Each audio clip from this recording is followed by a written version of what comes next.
सोचिए मार्केट में चारों तरफ लाल ही लाल है। दिल में एक ही ख्याल आता है, सब बेच कर निकल जाओ, है ना? पर कुछ लोग होते हैं जो इसी घबराहट में मौका ढूंढते हैं।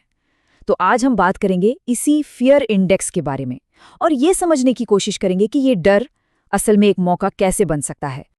कल्पना कीजिए, पोर्टफोलियो हर सेकंड नीचे जा रहा है, दिल की धड़कनें तेज और दिमाग बस एक ही बात चिल्ला रहा है, सब बेच दो, अभी के अभी। बस यही है पैनिक सेलिंग, एक इमोशनल ट्रैप, एक ऐसा जाल जिसमें हम सब कभी ना कभी तो फंस ही जाते हैं। और पता है, इस इमोशनल रोलर कोस्टर की ना एक कीमत होती है। इसे कहते हैं साइकोलॉजी टैक्स। ये एक तरह का अदृश्य टैक्स है जो हम सब चुकाते हैं जब डर में आकर बॉटम पर बेच देते हैं या फिर लालच में आकर एकदम टॉप पर खरीद लेते हैं। और ये सिर्फ पैसों का नुकसान नहीं है, ये मौकों का भी नुकसान है। तो सवाल ये है कि क्या इस डर को, इस इमोशन को नापने का कोई तरीका है? बिल्कुल है।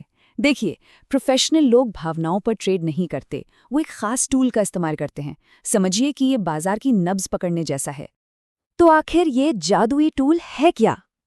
इसका नाम है इंडिया विक्स, जिसे हम आम भाषा में फियर इंडेक्स या डर का सूचकांक भी कहते हैं। अब एक बात साफ समझ लीजिए, ये भविष्य नहीं बताता, ये बस एक अनुमान लगाता है कि आने वाले 30 दिनों में निफ्टी 50 में कितनी उथल-पुथल यानी कितनी वोलेटिलिटी हो सकती है। तो सीधी सी बात है, विक्स जितना ऊपर, बाजार में डर उतना ही ज्यादा। अच्छा, अब आते हैं इस पूरे विश्लेषण की सबसे जरूरी बात पर। वो है डर और कीमत के बीच का रिश्ता। विक्स और हमारे मार्केट के मेन इंडेक्स जैसे निफ्टी 50, इनके बीच ना एक उल्टा मतलब एक इनवर्स रिलेशनशिप होता है। और ये रिश्ता समझना ना बड़ा आसान है। जब विक्स कम होता है तो बाजार में शांति होती है, सब कुछ बढ़िया लगता है, एकदम धूप खिली हो जैसे। लेकिन जैसे ही विक्स आसमान छूने लगता है तो समझिए कि तूफान आने वाला है। मतलब बाजार में डर और अनिश्चितता का माहौल बन रहा है। तो एक लाइन में अगर इसे याद रखना हो तो वो ये है, जब जब डर का मीटर ऊपर जाएगा तब तब कीमतों का मीटर नीचे आएगा। ये मार्केट का एक क्लासिक नियम है। ज्यादा डर मतलब कम कीमतें। और बस यहीं से कहानी इंटरेस्टिंग हो जाती है। जरा सोचिए, अगर ज्यादा डर का मतलब है गिरती हुई कीमतें, तो क्या हम इस डर के इंडिकेटर को एक मौका ढूंढने वाले सिग्नल की तरह इस्तेमाल कर सकते हैं? यहीं पर आम निवेशक और प्रोफेशनल ऑपरेटर की सोच में फर्क आता है। जहां आम लोग ऊंचे विक्स को देखकर घबरा जाते हैं और इसे सेल सिग्नल समझते हैं, वहीं प्रोफेशनल्स इसे पे अटेंशन सिग्नल की तरह देखते हैं। मतलब अब ध्यान देने का समय आ गया है। उनका मानना है कि जब मार्केट में निराशा अपने चरम पर होती है ना, सबसे बड़ा मौका भी ठीक वहीं छिपा होता है। चलिए इस थ्योरी को एक असली बिल्कुल ताज़ा उदाहरण से समझते हैं। एक ऐसा उदाहरण जिसने इस सिद्धांत को एकदम सच साबित कर दिया। याद है 2020 का कोविड क्रैश? ये टाइमलाइन देखिए, ये पूरी कहानी खुद बताती है। जनवरी 2020 सब बढ़िया था, निफ्टी अपने हाई पर था और विक्स एकदम शांत। फिर तारीख आई 23 मार्च 2020, जिस दिन मार्केट ने अपना लो बनाया। ठीक उसी दिन विक्स अपने पीक पर था, मतलब डर का मीटर टूट चुका था। और फिर जैसे जैसे मार्केट ने रिकवर करना शुरू किया, विक्स भी धीरे धीरे नॉर्मल लेवल पर आ गया। उस दिन का डर मतलब इतना ज्यादा था कि जब निफ्टी 10% से ज्यादा गिरा तो ट्रेडिंग को 45 मिनट्स के लिए रोकना पड़ गया। सर्किट ब्रेकर लग गए।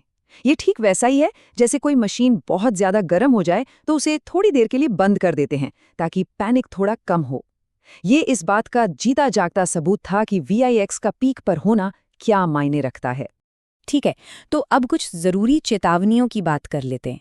क्योंकि देखिए, VIX एक बहुत पावरफुल टूल तो है, पर ये कोई जादू की छड़ी या क्रिस्टल बॉल नहीं है जो आपको भविष्य बता दे। कुछ बातें हैं जिनका ध्यान रखना बहुत जरूरी है। पहला, विक्स आपको ये नहीं बताएगा कि मार्केट कल ऊपर जाएगा या नीचे, ये डायरेक्शन नहीं बताता।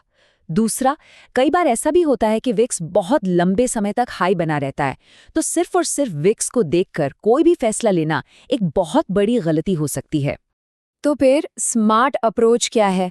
देखिए, जब विक्स में कोई बड़ा उछाल आए तो उस पर नज़र ज़रूर रखिए, लेकिन एक्शन लेने से पहले दूसरे सिग्नल से भी कंफर्म कीजिए। और सबसे ज़रूरी बात, अपना रिस्क हमेशा मैनेज करके चलिए। ये याद रखना होगा कि विक्स इस पूरी पहेली का बस एक छोटा सा हिस्सा है, पूरी तस्वीर नहीं। अगर हम इतिहास उठाकर देखें तो हर बड़े क्रैश के बाद मार्केट ने रिकवर किया ही है, हमेशा। तो असली खेल घबराने का नहीं, बल्कि एक प्लान के साथ तैयार रहने का है। और हाँ, विक्स उस प्लान का एक हिस्सा हो सकता है, लेकिन वो पूरा का पूरा प्लान नहीं है।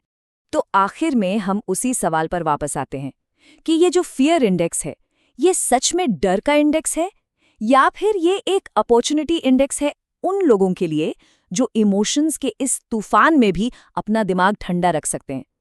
अब ये तो देखने का नजरिया है कि नहीं?